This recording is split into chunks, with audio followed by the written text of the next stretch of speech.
کے جذبات کا وہ اس طرح اظہار کر رہا تھا۔ نبی کو جانوروں نے، اونٹوں نے پہچانا ہے۔ یہ حجۃ الوداع کے موقع پر جب آپ قربانیاں کر رہے تھے، جانور ذبح کر رہے تھے، اونٹ تھے، ہر اونٹ آگے گردن پیش کر رہا تھا کہ حضور کے ہاتھ مبارک سے میں ذبح کیا جاؤں۔ نبی کو پہچانا ان اونٹوں نے، نبی کو پہچانا چاند نے، اشارہ کیا چاند پہ ٹکڑے ہوا ہے۔ نبی کو پہچانا بادل نے، یوں اشارہ کیا ہے، مدینے کے اوپر سے موسلادھار بارش ہو رہی تھی اور سیلاب کی کیفیت بن رہی تھی۔ حضور نے کہا ہوا لینا والا مکہ والوں کی طرف سے دیکھنے آیا تھا، صلح کی بات چیت کرنے آیا تھا۔ اس نے آ کر دیکھا، سارا بہت غور سے دیکھا۔ اللہ کے نبی صلی اللہ علیہ وسلم کا جو منظر واپس مشرکین مکہ کو جا کے کہا ہے نا کہ ان کو چھیڑو مت، ان کو آنے دو، عمرہ کرنے دو، ورنہ جو منظر میں دیکھ کے آیا ہوں قسم بخدا ایسے چاہنے والے ہیں اگر تمہاری طرف بڑھ گئے تو بچ نہیں سکتے۔ اس کے جو الفاظ ہیں حدیث میں آئے، بخاری میں بھی آئے ہیں، کہنے لگا اے قوم لقد وفدت علی قیصر و کسری والنجاشی، زمانہ نہیں پائیں گے، بعد میں آئیں گے۔ یود احدہم لو رآنی باہلہ ومالہ، لیکن ان کے دل کی شدید خواہش ہوگی، دل کا جذبہ یہ ہوگا مال، اہل، اولاد سب کچھ قربان کر کے بس حضور کا دیدار کر لوں۔ فاتبعونی یحببکم اللہ ویغفر لکم ذنوبکم واللہ غفور رحیم۔ وقال النبی صلی اللہ علیہ وسلم لا یؤمن احدکم حتی اکون احب الیہ من والدہ وولدہ والناس اجمعین، او کما قال النبی صلی اللہ علیہ وسلم۔ سلام اس پر کہ جس نے بے کسوں کی دستگیری کی، سلام اس پر جس نے بادشاہی میں فقیری کی، سلام اس پر کہ جس نے زخم کھا کر پھول برسائے، سلام اس پر جس نے اسرار محبت سمجھائے، سلام اس پر جس نے خون کے پیاسوں کو قبائیں دی، سلام اس پر جس نے گالیاں سن کر دعائیں دی، سلام اس پر جس کے گھر میں چاندی تھی نہ سونا تھا، سلام اس پر کی ٹوٹا بوریا جس کا بچھونا تھا۔ عزیز دوستوں اور بزرگوں، ہم جو کلمہ پڑھتے ہیں لا الہ الا اللہ محمد الرسول اللہ، اس کے دو جز ہیں، دو حصے،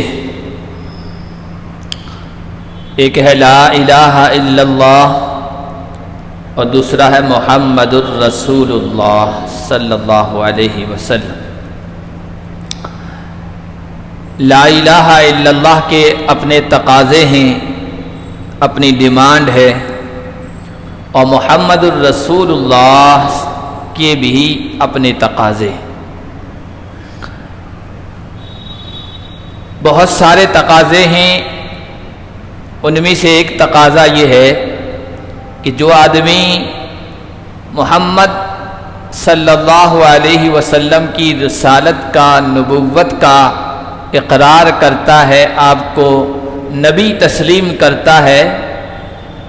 تو اس کا ایک تقاضا یہ ہے کہ سب چیزوں سے بڑھ کر نبی پاک صلی اللہ علیہ وسلم سے محبت کرے، اور اگر ایسی محبت اس کے دل میں نہیں ہے تو چاہے دعویٰ کتنا ہی کر لے، نہ اللہ اس کو پکا مومن ماننے کے لیے تیار ہیں، نہ رسول اللہ اس کو سچا فرما بردار، محبت کرنے والا اور جانثار کرنے کے لیے تیار ہے۔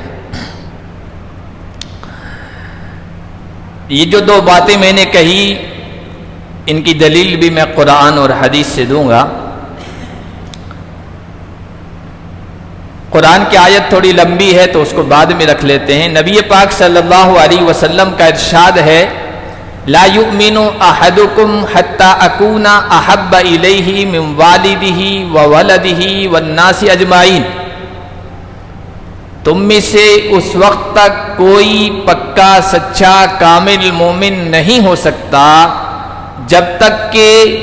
مجھے اپنے والدین، اپنی اولاد اور تمام لوگوں سے بڑھ کر چاہنے نہ لگ جائے، مجھ سے محبت نہ کرنے لگ جائے۔ رسول اللہ ایسے شخص کو مومن ماننے کے لیے تیار نہیں۔ اسلام کے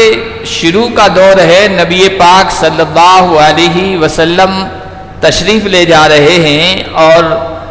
خلیفہ دوم خلیفہ ثانی حضرت عمر بن خطاب ساتھ میں ہیں۔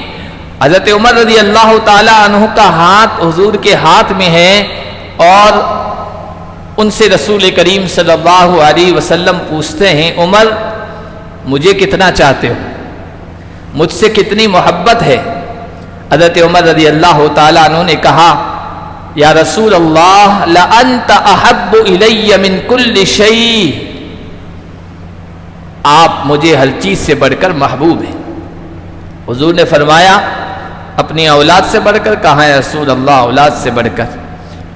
کہا اپنے والدین سے بڑھ کر؟ کہا والدین سے بڑھ کر۔ کہا مال سے بڑھ کر؟ کہا مال سے بڑھ کر، ہر چیز سے بڑھ کر۔ انت احب الی من نفسی، کہا عمر اپنی جان سے بڑھ کر؟ تو صحابہ تھے، تکلفات نہیں تھے، شروع کا دور ہے۔ حضرت عمر رضی اللہ تعالیٰ عنہ نے کہا کہ نہیں یا رسول اللہ، ابھی یہ کیفیت نہیں ہے۔ تو حضور علیہ الصلوۃ والسلام نے کہا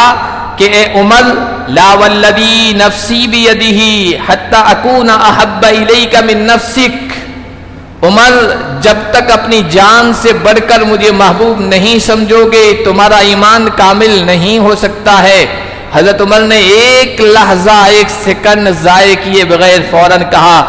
فَإِنَّهُ وَاللَّهِ الْآنَ لَأَنْتَ أَحَبُّ إِلَيَّ مِن نَفْسِي، یا رسول اللہ اب آپ مجھے اپنی جان سے بھی بڑھ کر عزیز ہیں، محبوب ہیں۔ حضور علیہ الصلوۃ والسلام نے ارشاد فرمایا، الآن یا عمر، اے عمر اب تم کامل پکے سچے مومن بنے ہو۔ قرآن کی جو آیت ہے سورہ بدر میں اللہ نے فرمایا، قُلْ إِنْ كَانَ آبَاؤُكُمْ وَأَبْنَاؤُكُمْ وَإِخْوَانُكُمْ وَأَزْوَاجُكُمْ وَعَشِيرَتُكُمْ وَأَمْوَالٌ اقْتَرَفْتُمُوهَا وَتِجَارَةٌ تَخْشَوْنَ كَسَادَهَا وَمَسَاكِنُ تَرْضَوْنَهَا۔ اللہ تعالیٰ نے 8 چیزوں کی محبت ایک طرف رکھی ہے اور 3 چیزوں کی محبت ایک طرف رکھی ہے۔ فرمایا، اے لوگو، اے نبی آپ لوگوں سے کہہ دیجئے، ان کان آباؤکم، اگر تمہارے باپ دادا، وابناؤکم تمہاری اولاد، تمہارے بیٹے، واخوانکم تمہارے بھائی بہن، وازواجکم تمہاری بیویاں، تمہارے شوہر جوڑے، وعشیرتکم تمہاری برادری، تمہاری فیملی، تمہارا خاندان، واموال اقترفتموہا اور وہ مال جو تم نے بڑی محنت سے کمایا ہے، وتجارۃ تخشون کسادہا اور وہ تجارت اور بیوپار جس کے مندے ہو جانے کا تمہیں ڈر ہے اور اندیشہ اور خوف لاحق ہے، ومساکن ترضونہا اور وہ گھر جو تم نے بڑی محنت سے اپنے خون پسینے کی کمائی سے تیار کیا۔ یہ 8 چیزیں ہیں احب الیکم من اللہ، اگر یہ چیزیں تمہیں محبوب ہیں اللہ سے بڑھ کر، رسول اللہ سے بڑھ کر، جہاد فی سبیل اللہ سے بڑھ کر، تو پھر اللہ کی طرف سے فیصلے کا انتظار کر۔ تو ان میں سے ایک چیز جو اللہ نے فرمائی وہ محبت رسول، احب الیکم من اللہ ورسولہ، 8 چیزوں کی محبت ایک ترازو میں رکھ دو اور 3 چیزوں کی محبت ایک ترازو میں رکھ دو۔ اگر 8 چیزوں کی محبت کا ترازو جھک گیا ہے تو سمجھ لیجئے ان چیزوں سے محبت ہے اور یہ 3 چیزیں پیچھے رہ گئی ہے، ان کو زیادہ اہمیت نہیں دے رہے ہو۔ اب ہر انسان یہ فیصلہ کر سکتا ہے، کسی مفتی سے پوچھنے کی ضرورت نہیں ہے۔ انسان کا جو ضمیر ہے، انسان کا جو دل ہے، یہ خود مفتی ہوتا ہے۔ حضور علیہ الصلوۃ والسلام نے بہت سے موقعوں پر یہ بات ارشاد فرمائی، استفت قلبک، اپنے دل سے فتویٰ پوچھ لو تو دل تمہیں بتا دے گا کہ صحیح کیا ہے، حقیقت کیا ہے، سچائی کیا ہے۔ اور اگر کوئی یہ کہتا نہیں 8 چیزوں کی محبت نہیں ہے میرے دل میں، 3 چیزوں کی محبت زیادہ ہے، تو پھر اپنی خوشی اور غمی میں دیکھ لو۔ خوشی اور غمی میں ہم نبی کا طریقہ آگے رکھتے ہیں، نبی کی سنت کو ترجیح دیتے ہیں، نبی کی شریعت کو ترجیح دیتے ہیں، یا یہ کہ اپنی ناک کا مسئلہ بناتے ہیں، برادری کو ترجیح دیتے ہیں، ریت کو، رسم کو، رواج کو ترجیح دیتے ہیں، اس موقع پر آپ دیکھ لیجیے۔ حقیقت تو یہ ہے کہ اس حمام میں ہم سب ننگے، کوئی فرق نہیں ہے کسی میں۔ 8 چیزوں کی محبت اور 3 چیزوں کی محبت میں ٹکراؤ ہوتا ہے تو 8 چیزوں میں سے کسی نہ کسی چیز کی محبت غالب آتی ہے، ان چیزوں کی محبت پیچھے چلی جاتی ہے۔ خوشی کے موقع پر، شادی کے موقع پر یہ رسم رواج، ڈھول تاشے، گانے بجانے اور نہ جانے غیر مسلموں کی تہذیب، کلچر ہماری زندگیوں میں آ گیا ہے۔ کیا یہ نبی کی محبت کو سامنے رکھ کر ہم کرتے ہیں یا ان چیزوں کی محبت کو سامنے رکھ کے کرتے ہیں؟ ہمارے ایک بڑے عالم گزرے ہیں حضرت مولانا مفتی رشید احمد لدھیانوی رحمۃ اللہ علیہ، وہ کہا کرتے تھے کہ شادی کے موقع پر کیا ہوتا ہے، شادی کے موقع پر لڑکی کی گھر میں شادی آئی تو ماں باپ، شوہر بیوی وہ بیٹھتے ہیں اور سوچتے ہیں کہ سب کو دعوت دینی ہے، سب کو بلانا ہے، لیکن وہ بھی ناراض، وہ بھی ناراض، وہ بھی ناراض، وہ بھی ناراض، کیا کریں گے؟ کیونکہ چلو چلتے ہیں منانے، راضی کرنے چلتے ہیں۔ تو دونوں میاں بیوی جاتے ہیں، اپنے قریبی رشتہ داروں کو بھیجتے ہیں، جہاں ٹوپی رکھنے کی نوبت آتی ہے ٹوپی رکھتے ہیں، پگڑی رکھنے کی نوبت آتی ہے پگڑی رکھتے ہیں، دوپٹہ رکھنے کی نوبت آتی ہے دوپٹہ بچھاتے ہیں، بس کسی طرح راضی ہو کے، خوش ہو کے ہمارے ہاں آ جاؤ، ہماری جو ہے شادی میں رنگ میں بھنگ مت ڈالو، ہماری خوشی کا موقع ہے، خوش ہو کے آ جاؤ، راضی ہو جاؤ۔ سب کو راضی کر کے لاتے، یہاں تک کہ کوئی دور کا رشتہ دار ہے، داماد کے چاچا کا کوئی لڑکا ہے کوئی دوسرا، اس کو بھی منا کے لاتے کہ نہیں ہمارے شادی میں آپ کو آنا ہے، ناراضگی دور کر دو۔ اور سب کو راضی کر کے جب گھر پہنچتے ہیں تو کہتے ہیں اللہ اور اس کے رسول کو باہر نکل جاؤ بھائی، ہمیں تمہاری پرواہ نہیں ہے، نہ اللہ کا حکم مانتے ہیں نہ نبی کا طریقہ اس وقت دیکھتے ہیں، بس برادری والے راضی رہنا چاہیے، تعلق والے راضی رہنا چاہیے، اور سب کو راضی کرتے ہیں، اللہ اور اس کے رسول کو ناراض کرتے ہیں، تو پھر کون سا پلڑا بھاری ہو گیا اس موقع پر؟ حقیقت یہ ہے کہ اس سب میں، ان چیزوں میں ہم کوتاہی کرنے والے ہیں۔ اگر محبت کے معیار پر کامل اترے ہیں، مکمل اترے ہیں، وہ نبی کے یار ہیں، نبی کے صحابہ ہیں، جنہوں نے کسی چیز کی پرواہ نہیں کی، نہ باپ کی محبت کی پرواہ کی، نہ بیٹے کی محبت کی پرواہ کی، نہ رشتہ داروں کی پرواہ کی، نہ مال کی پرواہ کی، نہ شوہر کی پرواہ کی، نہ بیوی کی پرواہ کی، کسی چیز کی۔ جب ان چیزوں کی محبت ٹکرائی ہے اللہ کے رسول کی محبت سے، سب چیزوں کو قربان کر دیا، نبی کی محبت کو آگے رکھا ہے۔ غزوہ بدر میں جو بدر کی لڑائی ہوئی اور اس میں کافروں کی طرف سے اور ادھر مدینے میں نبی پاک صلی اللہ علیہ وسلم کی طرف سے جو لوگ آئے ہیں، کوئی دور کے نہیں تھے، خونی رشتہ دار تھے، قریش کے لوگ تھے، ادھر بھی قریش کے لوگ تھے۔ بعد کا یہ واقعہ ہے، وہ یہ جو بیان کر رہے ہیں مسلمان ہونے کے بعد بیان کر رہے ہیں۔ بیٹا باپ سے کہتا ہے ابا جان بدر کی لڑائی ہو رہی تھی، گھمسان کا رن پڑا تھا، تو اس موقع پر آپ میری نگاہوں کے سامنے آ گئے تھے اور میری تلوار سونتی ہوئی تھی، لیکن آپ کی محبت مجھ پر غالب آ گئی تو میں نے نظر انداز کر دیا کہ میرا باپ ہے، اس لیے میں نے تلوار چلائی نہیں اور میں اگنور کرتے ہوئے آگے بڑھ گیا۔ باپ آگے سے کہتا ہے بیٹا میری نگاہ اس وقت تجھ پر نہیں پڑی، اگر پڑ جاتی تو میں تجھے نہیں چھوڑتا۔ اس وقت تم میرے بیٹے نہیں تھے، میرے بیٹے وہ تھے جو محمد عربی کے جھنڈے کے تلے جمع ہوئے تھے۔ یہ ابو بکر صدیق ہیں جن کا بیٹا اس وقت تک مسلمان نہیں ہوا تھا، بعد میں ہوا تھا۔ باپ نے بیٹے کی محبت کو نہیں دیکھا، نبی کی محبت کو دیکھا۔ میرا بیٹا اس وقت خونی رشتے والا نہیں ہے، وہ ہے جو محمد عربی کے ساتھ آیا ہے، وہ ہے میرے بیٹے۔ ایک اور موقع پر مکے کا چودھری ابو سفیان اس وقت تک مسلمان نہیں ہوئے تھے، آئے ہیں کسی موقع پر مدینے میں، ان کی بیٹی صاحبزادی مسلمان ہو گئی تھی، ام حبیبہ رملہ نام ہے، حضور صلی اللہ علیہ وسلم کی زوجہ ہے، آپ کی گھر والی ہے۔ کسی کام سے آیا تھا، سوچا بیٹی سے ملتا ہوا چلو، بیٹی کے گھر گیا، بیٹی نے دیکھا کہ ابا آ رہے ہیں تو بستر جو ہے نا وہ پھیلایا ہوا تھا، بیٹی نے حبیبہ نے بستر لپیٹ دیا، باپ نے دیکھ لیا، قریب آیا۔ بیٹیاں تو ماں باپ کے لیے سب کچھ قربان کرتی ہیں، لیکن یہاں دوسرا معاملہ ہو رہا ہے۔ ابو سفیان کہنے لگا بیٹی کیا معاملہ ہے، مجھے دیکھتے ہی تم نے بستر سمیٹ دیا، یہ بستر میرے لائق نہیں ہے یا میں اس بستر کے لائق نہیں ہوں، کیا معاملہ ہوا؟ حبیبہ نے کہا ھذا فراش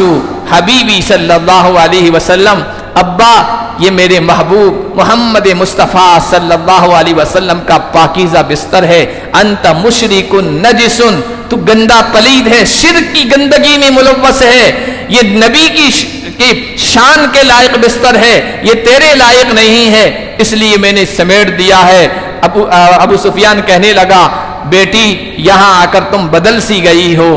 یہ کہتے ہوئے وہ رخصت ہو گیا۔ لیکن دیکھیے باپ کی محبت نبی کی محبت کا ٹکراؤ ہو رہا ہے، بیٹی ہو کر نبی کی محبت کو ترجیح دے رہی ہے، باپ کی محبت کو قربان کر دیا ہے۔ حضرت سعد بن ابی وقاص، باپ کی مثال پیش کی، بیٹے کی مثال پیش کی، بیٹی کی مثال پیش کی، اب بھائی کی مثال دیکھیے۔ غزوہ بدر میں بہت سارے مشرکین مکہ قیدی بن کے آئے ہیں اور ان کی مشقیں کسی جاری ہے، ہاتھ پیچھے کر کے باندھا جا رہا ہے۔ ایک صحابی ہیں سعد بن ابی وقاص، جلیل القدر صحابہ میں سے ہیں، تو ان کا بھائی بھی گرفتار کر کے لایا گیا تھا، اس کی بھی مشقیں باندھی جا رہی ہے۔ بھائی نے دیکھا کہ میرا بھائی آگے سے آ رہا ہے تو مجھے چھڑوا دے گا، رہائی کروا دے گا، یا کم از کم یہ کہے گا یہ میرا بھائی ہے، تھوڑی مشقیں تنگ مت کسنا، تھوڑا ڈھیلا رکھنا۔ لیکن حضرت سعد بن ابی وقاص قریب آئے، کہا جو باندھ رہا تھا اس سے کہا کس کے باندھنا، اس کو مضبوط باندھنا، اس کی ماں کے پاس مال بہت ہے، فدیہ دے کے چھڑائے گی، بہت مال حاصل ہوگا، اس کو مضبوطی سے باندھو۔ بھائی کہنے لگا سعد تم میرے بھائی تھے، میں نے سمجھا برادرانہ شفقت و محبت غالب آ جائے گی، کچھ نرمی کا حکم دو گے، کہو گے، درخواست کرو گے، یہ کیا معاملہ ہے؟ کہا حضرت سعد نے تم میرے بھائی نہیں ہو، میرے بھائی وہ ہیں جو محمد الرسول اللہ صلی اللہ علیہ وسلم کی صف میں۔ یہ صحابہ تھے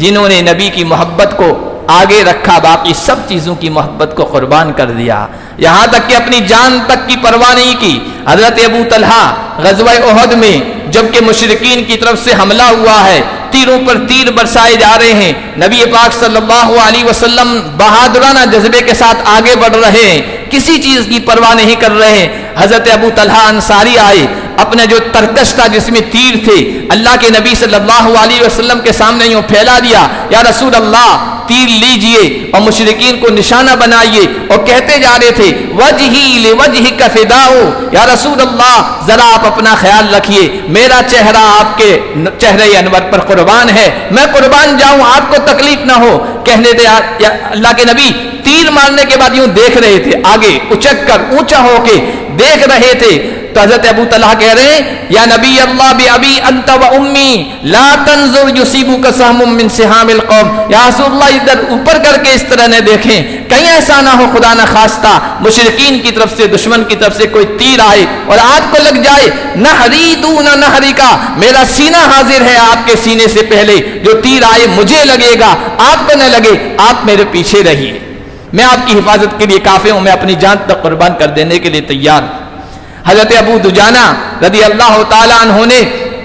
اسی موقع پر اللہ کے نبی صلی اللہ علیہ وسلم کی طرف جب مشرکین کے ریلے کو، ان کی بھیڑ کو بڑھتے ہوئے دیکھا، آگے آ گئے، اور آگے آ کر اب چاہتے ہیں اللہ کے نبی صلی اللہ علیہ وسلم کی طرف جو تیر آ رہے ہیں رخ کیے ہوئے ہیں ان کو روکیں، لیکن محبت دیکھیے، عظمت دیکھیے، تعظیم دیکھیے، ادب و احترام دیکھیے، جنگ کا میدان ہے اس میں بھی اس کا لحاظ کیا جا رہا ہے۔ اگر مشرکین کی طرف چہرہ کرتے ہیں، حضور کی طرف پیٹھ ہو جاتی ہے، یہ بے ادبی ہو جائے گی، جنگ کے میدان میں بھی بے ادبی اور بے احترامی پسند نہیں ہے، تو انہوں نے ایسا کیا، اپنی پیٹھ مشرکین کی تیروں کی طرف کر لی کہ وہ ڈھال بن جائے، اور چہرہ نبی پاک صلی اللہ علیہ وسلم کی طرف کیا، اس طرح تیر ان کے پیٹھ پہ آ کے لگتے رہے، وہ برداشت کرتے رہے، اور اس جذبے کے ساتھ کہ میں قربان ہو جاؤں، میری جان قربان ہو جائے، اور ہم سب کی جو جان ہے اور عزیز از جان ہے محمد الرسول اللہ کی ذات، ان کو کوئی گزنت نہ پہنچے، کوئی نقصان نہ پہنچے، یہ تھی سچی محبت۔ حضرت زید بن دثنہ رضی اللہ تعالیٰ عنہ صحابی رسول ہیں، مشرکین مکہ نے ان کو گرفتار کر لیا، قید کر لیا، قید کر لیا اور قیدی تھے، اس کسی موقع پر سولی دینے جا رہے تھے یا اس سے پہلے پوچھا ان سے کہ یا زید اتحب ان محمدن عندنا الان فی مکانک نضرب عنقہ وانک آمن فی اہلک، زید تمہارا انجام کیا ہونے والا تمہیں پتا ہے؟ کیا تم یہ چاہتے ہو کہ تمہارے بدلے محمد ہمارے قبضے میں آ جائے، تمہاری جگہ ہم ان کی گردن اڑا دیں اور تم اپنے گھر میں اطمینان سے رہو، امن چین سکون سے رہو؟ حضرت زید بن دثنہ نے کہا والذی نفسی بیدہ، ابے مشرکو، بے وقوفو، احمقو، ما احب ان محمد الان فی مکانہ الذی هو فی، میں تو یہ بھی پسند نہیں کرتا کہ محمد صلی اللہ علیہ وسلم ابھی جس جگہ میں ہیں اس جگہ پر رہیں، تصیبہ شوکۃ تؤذی، ان کو کوئی کانٹا بھی چبھ جائے یہ مجھے پسند نہیں ہے، میں اپنے گھر میں آرام سے رہوں، محمد رسول اللہ کے قدم مبارک میں کانٹا چبھ جائے میں یہ بھی پسند نہیں کرتا ہوں۔ یہ کیسے پسند کر سکتا ہوں کہ سولی پر ان کو لٹکا دیا جائے اور میری جان بچ جائے؟ ایسا کبھی سوچ بھی نہیں سکتا۔ داماد رسول حضرت علی رضی اللہ تعالیٰ عنہ سے کسی نے پوچھا کیف کان حبکم للنبی صلی اللہ علیہ وسلم، نبی پاک صلی اللہ علیہ وسلم سے تمہاری محبت کا کیا معیار تھا، کیا انداز تھا، کیا جذبات تھے؟ کہنے لگے کان واللہ احب الینا من اموالنا واولادنا وآبائنا وامہاتنا ومن الماء البارد علی الظم، اللہ کے نبی سے ہمیں اتنی شدید محبت تھی کہ ہمارے مال سے بڑھ کر تھی، ہماری اولاد سے بڑھ کر تھی، ہمارے آبا و اجداد سے، ہماری ماؤں سے بڑھ کر تھی، یہاں تک کہ سخت گرمی میں، تپش میں، سورج کی حرارت اور گرمی میں پیاسا انسان ہو اس کو ٹھنڈے پانی کی کتنی محبت ہوتی ہے، کتنی چاہت ہوتی ہے، اس سے بھی بڑھ کر نبی پاک صلی اللہ علیہ وسلم سے ہم صحابہ محبت کرتے تھے اور اتنا ٹوٹ کر چھایا کرتے تھے۔ اور وہ ابن مسعود ثقفی صلح حدیبیہ کے موقع پر صلح ہوئی تھی مشرکین مکہ اور آپ صلی اللہ علیہ وسلم کے درمیان، تو اس موقع پر مکہ والوں کی طرف سے دیکھنے آیا تھا، صلح کی بات چیت کرنے آیا تھا۔ اس نے آ کر دیکھا، سارا بہت غور سے دیکھا اللہ کے نبی صلی اللہ علیہ وسلم کا جو منظر، واپس مشرکین مکہ کو جا کے کہا ہے نا کہ ان کو چھیڑو مت، ان کو آنے دو، عمرہ کرنے دو، ورنہ جو منظر میں دیکھ کے آیا ہوں قسم بخدا ایسے چاہنے والے ہیں اگر تمہاری طرف بڑھ گئے تو بچ نہیں سکتے۔ اس کے جو الفاظ ہیں حدیث میں آئے ہیں، بخاری میں بھی آئے ہیں، کہنے لگا اے قوم لقد وفدت علی قیصر و کسریٰ والنجاشی، اے لوگو تم مجھے جانتے ہو، میں عروہ ابن مسعود ہیں، بڑی لمبی عمر پائی تھی، میں قیصر کے دربار میں بھی گیا ہوں، کسریٰ کے دربار میں بھی گیا ہوں، نجاشی کے دربار میں بھی گیا ہوں، اس وقت کی سپر پاور طاقتیں تھی قیصر و کسریٰ، واللہ ان رأیت ملکا قد یعظمہ اصحابہ ما یعظم اصحاب محمد محمدا، قسم بخدا میں نے دنیا بھر کو دیکھا ہے، خاک چھانی ہے، کسی بادشاہ کے دربار میں نے یہ منظر نہیں دیکھا کہ اس کے ساتھی، اس کے چاہنے والے اس کی اتنی تعظیم کرتے ہو، اس سے اتنی محبت کرتے ہو جتنی محبت، جتنی تعظیم محمد کے ساتھی، محمد کے جانسار محمد سے کرتے ہیں۔ واللہ ان تنخم نخامتا الا وقعت فی کف رجل منہم، قسم بخدا میں نے منظر دیکھا، یہ منظر دیکھ کے آیا ہوں، محمد الرسول اللہ اگر اپنا ناک جھاڑتے ہیں، اپنے منہ میں سے کوئی بلغم یا تھوک پھینکتے ہیں، جانساروں کا یہ عالم ہے، ناک سے نکلنے والی اس چیز کو، منہ سے نکلنے والے اس بلغم کو، اس تھوک کو بھی نیچے نہیں گرنے دیتے ہیں، اپنے ہاتھوں میں لے لیتے ہیں، محبت کے جذبات میں سرشار ہو کر اپنے جسموں پر مل لیتے ہیں۔ واللہ فدلک بہا وجہ جلدہ وَإِذَا أَمَرَهُمْ ابْتَدَرُوا أَمْرَهُ، جب آرڈر دیتے ہیں ہر ایک لپکتا ہے اس آرڈر پر عمل کرنے کے لیے۔ وَإِذَا تَوَضَّأَ كَادُوا يَقْتَتِلُونَ عَلَى وَضُوئِهِ، جب وہ وضو کرتے ہیں وضو کا پانی جو ٹپکتا ہے اس پر ایسا لگتا ہے ابھی لڑ پڑیں گے۔ وَإِذَا تَكَلَّمَ خَفَضُوا أَصْوَاتَهُ عِندَهُمْ، جب وہ گفتگو کرتے ہیں سب خاموش ہو جاتے ہیں، کوئی کسی کی آواز نہیں آتی ہے، یہ عظمت و محبت کا عالم ہے۔ وَمَا يُحِدُّونَ إِلَيْهِ النَّظَرَ تَعْظِيمًا لَهُ، حضور کی محبت میں، حضور کی تعظیم میں نگاہ اٹھا کر گھور کر کے نبی کو نہیں دیکھتے ہیں۔ ایسے ہیں محمد کے چاہنے والے۔ میری رائے یہ ہے جو وہ کر رہا ہے اسے کرنے دو، عمرے کے لیے آنے دو۔ تو نبی کے ساتھ جو محبت کے جذبات کیسے تھے اس وقت مشرک تھے، بعد میں مسلمان ہوئے، انہوں نے بیان کیا ہے۔ نبی پاک صلی اللہ علیہ وسلم سے سچی محبت کا تقاضا یہی ہے کہ ہمارے دلوں میں بھی ویسی ہی محبت کے جذبات ہو جو صحابہ کرام رضوان اللہ علیہم اجمعین کے دل میں تھے۔ اب یہ محبت ہمارے اندر ہے یا نہیں، اس کے کیا دلائل ہیں، اس کی کیا علامت ہے، اس کی کیا نشانی ہے؟ ایک نشانی حضور نے فرمائی کہ جس کے اندر محبت ہوگی اس کے دل میں شدید خواہش ہوگی کہ میں حضور کا دیدار کروں، میں حضور کو دیکھوں، میں حضور سے ملاقات کروں،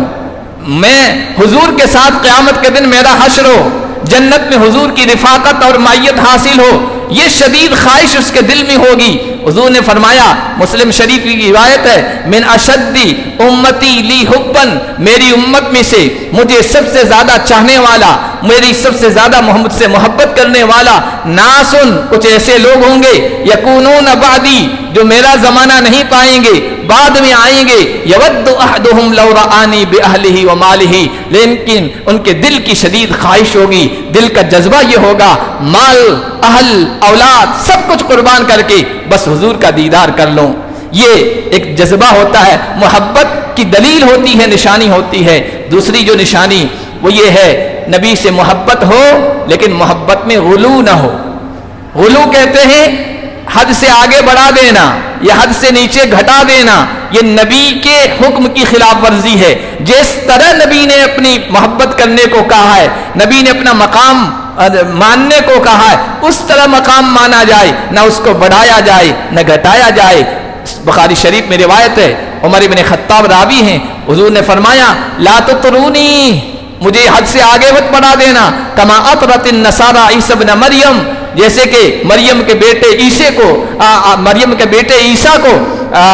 عیسائیوں نے آگے بڑھا دیا ہے، ان کو اللہ کا بیٹا قرار دیا ہے اور خدا کا جزء قرار دیا ہے۔ میں اللہ کا بندہ ہوں، اللہ کا رسول ہوں۔ محبت کی دلیل اور نشانی یہ بھی ہے، ہم نبی کی سیرت کو پڑھیں،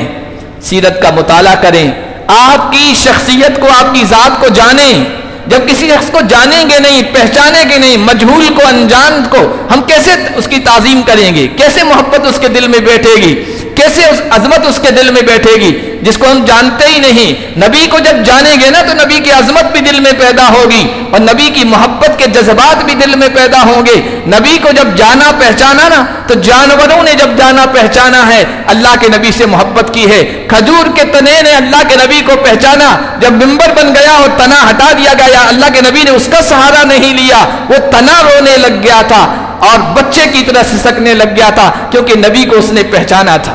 نبی کو پتھر نے پہچانا، مکے کی گلیوں میں جا رہے ہیں، پتھر کہہ رہا الصلاۃ والسلام علیک یا رسول اللہ۔ احد کے پہاڑ نے نبی کو پہچانا ہے، نبی اپنے صحابہ کے ساتھ احد کے پہاڑ پہ چڑھے ہیں، پتھر جبل احد پہاڑ خوشی میں نبی کو پہچان کر لرزنے لگا، ہلنے لگا ہے۔ اپنی محبت کے جذبات کا وہ اس طرح اظہار کر رہا تھا۔ نبی کو جانوروں نے، اونٹوں نے پہچانا ہے۔ یہ حجۃ الوداع کے موقع پر جب آپ قربانیاں کر رہے تھے، جانور ذبح کر رہے تھے، اونٹ تھے، ہر اونٹ آگے گردن پیش کر رہا تھا کہ حضور کے ہاتھ مبارک سے میں ذبح کیا جاؤں۔ نبی کو پہچانا ان اونٹوں نے، نبی کو پہچانا چاند نے، اشارہ کیا چاند پہ ٹکڑے ہوا ہے، نبی کو پہچانا بادل نے، یوں اشارہ کیا ہے، مدینے کے اوپر سے موسلادھار بارش ہو رہی تھی اور سیلاب کی کیفیت بن رہی تھی، حضور نے کہا ہوا لینا ولا علینا، ہوا لینا ولا علینا، ادھر ہاتھ کیا بادل ادھر چلا گیا، ادھر کیا بادل ادھر چلا گیا، ادھر کیا بادل ادھر چلا گیا۔ نبی کو پہچانا ہے۔ نبی کو ہم پہچانیں گے نہیں تو عظمت کیسے ہوگی، محبت کیسے پیدا ہوگی؟ اور نبی کی محبت کی ایک نشانی یہ ہے، نبی سے محبت ہے نا تو نبی سے تعلق رکھنے والی ایک ایک چیز سے محبت ہو۔ خانہ کعبہ سے محبت اس لیے کہ نبی اس سے محبت کرتے تھے، مدینے سے محبت اس لیے کہ نبی اس سے محبت کرتے تھے، نبی کی اولاد سے محبت اس لیے کہ نبی انہیں ٹوٹ کر چاہتے تھے، نبی کے صحابہ سے محبت اس وجہ سے کہ نبی نے کہا میرے صحابہ کو برا بلا نہیں کہنا، نبی کی ایک ایک چیز سے بھی محبت ہو۔ مجنون اور لیلا کے قصے آپ سنتے ہوں گے، مجنون کو دیکھا لوگوں نے، وہ گزر رہا ہے، لیلا کا مکان جہاں آتا ہے، گلیاں آتی ہے، وہ پتھروں کو، اینٹوں کو، گارے چونوں کو چوم رہا ہے، تو کسی نے کہا ارے مجنون قیس عامری یہ کیا کر رہے ہو، ان گارے کو، چونے کو، اینٹ کو، پتھر کو چوم رہے ہو؟ تو اس نے کہا مر علی الدیار دیار لیلا اقبل ذا الجدار وذا الجدار وما حب الدیار شغف قلبی ولكن حب من سكن الدیار۔ میں ادھر اس کی گلی سے گزرتا ہوں، لیلا کی گلی سے، مکان سے گزرتا ہوں، کبھی اس دیوار کو چومتا ہوں، کبھی اس دیوار کو بوسا دیتا ہوں، ان چٹانوں، ان پتھروں، ان گارے چونوں کو میں ان سے محبت نہیں کر رہا ہوں، ان کو نہیں چوم رہا ہوں، لیکن چونکہ ان کی نسبت اور تعلق لیلا سے ہو گئی ہے، اس وجہ سے ان سے محبت کر رہا ہوں، ان کو چوم رہا ہوں۔ تو اس سے جس چیز کی نسبت ہو گئی، اس کی قدر، اس کی عظمت میرے دل میں ہو گئی۔ ایسی محبت نبی پاک صلی اللہ علیہ وسلم سے تعلق رکھنے والی ایک چیز سے ہو کہ نبی کی محبت آگے رہے، باقی چیزوں کی محبت پیچھے رہے۔ یہی مجنون تھا، اس کا باپ بڑا آدمی تھا، قاضی تھا غالباً۔ ایک مرتبہ اس کو لے گیا کہ تیری محبت کے چرچے ہیں، تو نے بدنام کر دیا، چل خانہ کعبہ چل، اور وہاں پر توبہ کرنا، اللہ سے معافی مانگنا، مغفرت طلب کرنا، اور ایسی محبت سے توبہ کر۔ تو وہاں گیا اور وہاں دعا کر رہا ہے اور کہتا ہے الہی تبت من کل المعاصی ولکن حب لیلا لا اتوب، الہی تمام گناہوں سے میں توبہ کرتا ہوں لیکن لیلا کی محبت سے توبہ نہیں کرتا ہوں۔ تو یہ حقیقت ہمارا جذبہ ہونا چاہیے، الہی تمام محبتوں کو قربان کر دیتا ہوں لیکن محمد کی محبت کو میں کبھی قربان نہیں کر سکتا۔ اللہ پاک ایسی سچی محبت ہمارے دلوں میں پیدا فرمائے۔